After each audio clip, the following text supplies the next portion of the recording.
बोल बम बाजे डिबी डिबी डम बोलू डम डम बोल बम बाजे डिबी डिबी डम बोलू डम डम। आसिला श्रावण मास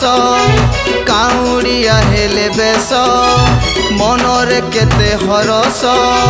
करबाकू उपवास मासरे सार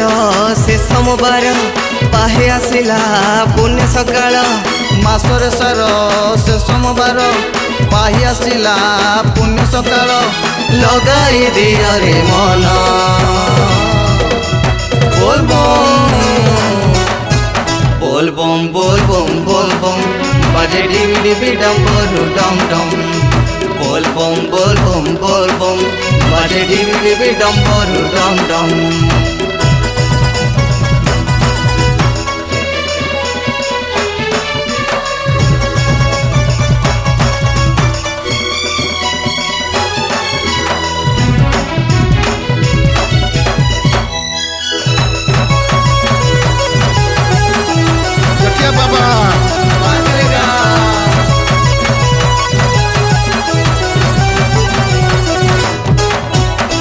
बारे आमे बहुत दूर उठारे उठा काउड़ी भार मानसिक आम हेब पूरण दुख हरिबे से त्रिलोचन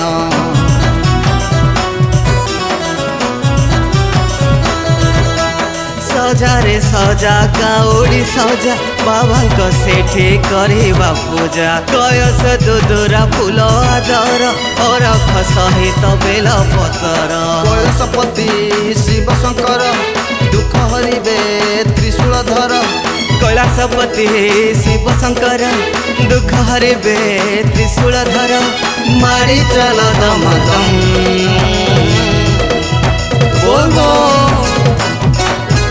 बोल बम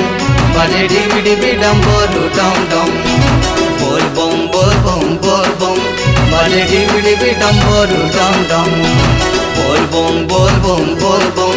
बाजे डिबी डिबी डम बोलू डम डम बोल बम बाजे डिबी डिबी डम बोलू डम डम।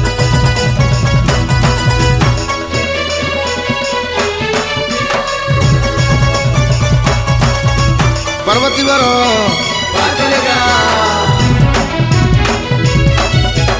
बोल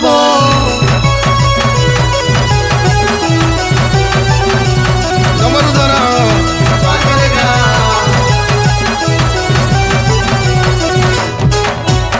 अनेक नाम रे पाती पूजा सारा जगत रे उड़ुछि ध्वजा जिए महादेव सीए शंकर से जटिया बाबा डम्बरुधर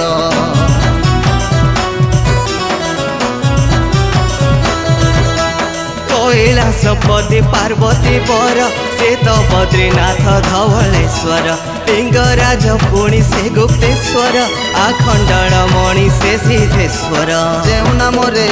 पूजा भी कले सिरे तांकर पानी ढालिले जेउ नाम रे पूजा भी कले सिरे तांकर पानी ढालिले से का गोटिए धाम